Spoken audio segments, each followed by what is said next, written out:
En el año 1968, en el mes de octubre, miles de jóvenes se congregaron en una plaza con el fin de llevar a cabo un mitin político en contra del gobierno que estaba rigiendo en ese momento a México.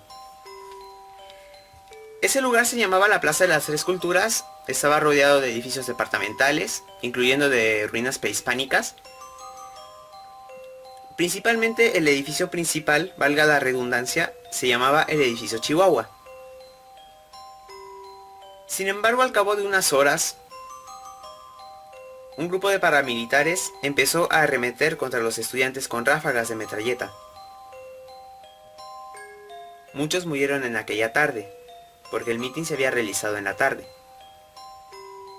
Y los que sobrevivieron pasaron un auténtico infierno, ya que estos eran recluidos en campos militares o en cárceles. Esto no viene siendo más que la punta del iceberg, porque lo que viene es mucho peor.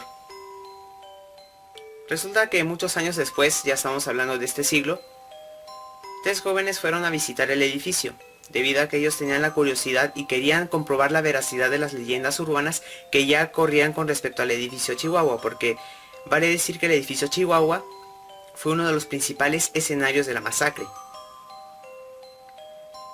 En fin, esos 3 chicos fueron a visitar el lugar. Tenían pensado acampar en el lugar, quedarse a dormir allí. Lo primero que notaron al ver el edificio, o al menos al estar enfrente de él, notaron un silencio terrible, un silencio incómodo. Notaron que no habían personas en el lugar. Apenas veían pasar una o dos. Casi no pasaban carros por la autopista. O por la pista, como se diga. Y los locales que estaban cercanos al edificio, al complejo, estaban cerrados. Y justamente habían ido a visitar el edificio en esa fecha, en octubre. Sin embargo, ellos decidieron continuar. Y al entrar al edificio, presintieron un olor extraño, un olor incómodo, insoportable, fétido, que provenía de los elevadores. Uno de ellos fue a ver el elevador y notaron que no había nada. Y decidieron continuar. Durante el recorrido veían huecos en las paredes, veían huecos, veían las marcas de aquel día. Ya estaba cayendo la noche y decidieron que ya era tiempo de buscar un lugar en donde dormir. Y fueron a un departamento. Fueron a un complejo habitacional que había ahí. Y ahí se quedaron. Pasadas las 3 de la mañana, uno de ellos presintió un ruido extraño, proveniente del pasillo. Se levantó de golpe, como si se hubiera despertado de una pesadilla terrible, y fue a dar aviso a sus amigos. Y ellos también se levantaron, pero aún tenían sueño, estaban así como cansados. Fueron a ver el pasillo y no había nadie, no veían la fuente del sonido que el chico había escuchado, y volvieron a dormir. Sin embargo, 5 minutos después, este chico vuelve a sentir un sonido extraño y despierta a sus compañeros. Y esa vez decidieron acompañarlo, a buscar qué era lo que generaba ese sonido.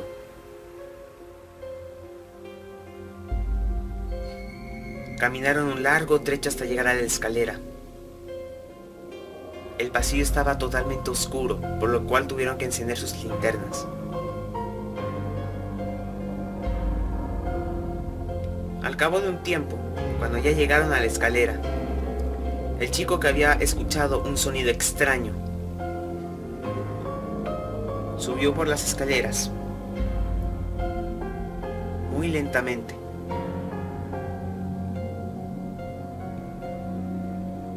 Y casi gritando preguntaba: ¿quién es?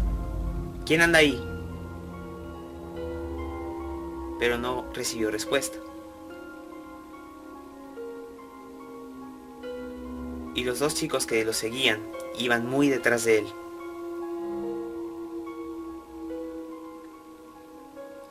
Cuando llega al piso siguiente, los tres ven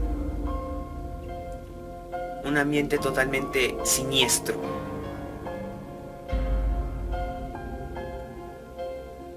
El pasillo estaba cada vez más oscuro y casi no podían ver nada.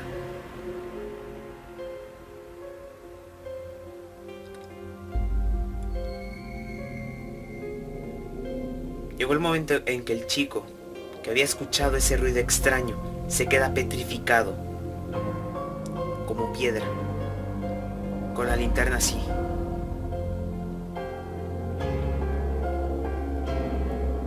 En un momento a otro, la cara se le desfiguró por completo, por el terror que estaba sintiendo, por el pavor que estaba sintiendo. Y aún tenía la linterna encendida, apuntando hacia el pasillo del siguiente piso.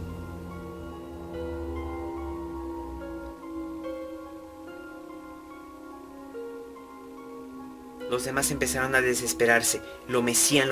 ¿Qué te pasa? ¿Qué tienes? ¿Qué viste? ¿Qué? Estaban desesperados porque su amigo no respondía.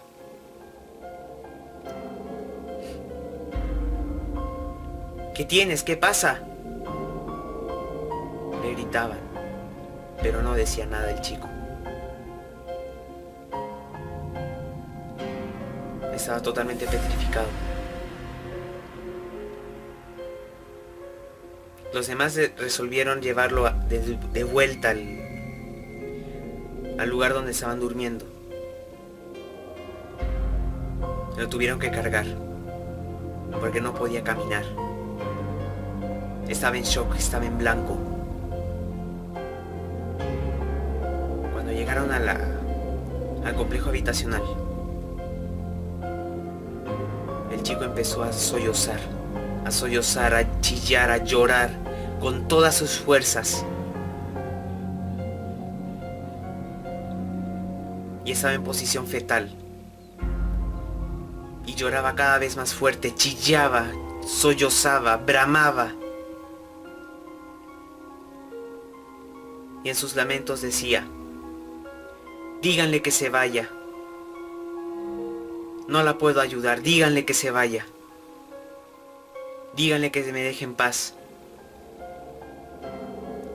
Casi la garganta se le rompe con tantos gritos. Ya no tenía voz. Los dos chicos vieron a su amigo casi destruido por el terror que sintió en aquel pasillo. Lo peor de todo es que ellos no sabían qué era lo que había visto, no sabían nada, no podían arrancarle ninguna palabra. Y resolvieron llevárselo a su casa. Sin embargo, a las pocas semanas después, él no volvió a ser el mismo, y atormentado por el terror que había vivido en esa noche, se quitó la vida.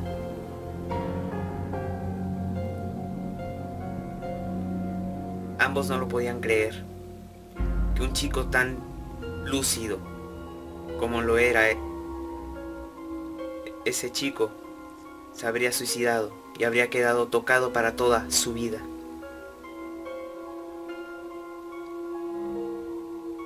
Estaban consternados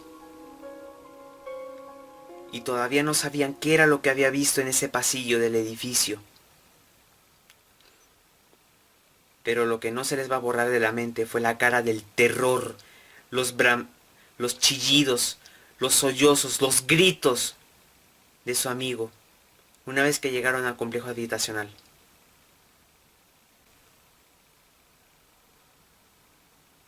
El edificio Chihuahua.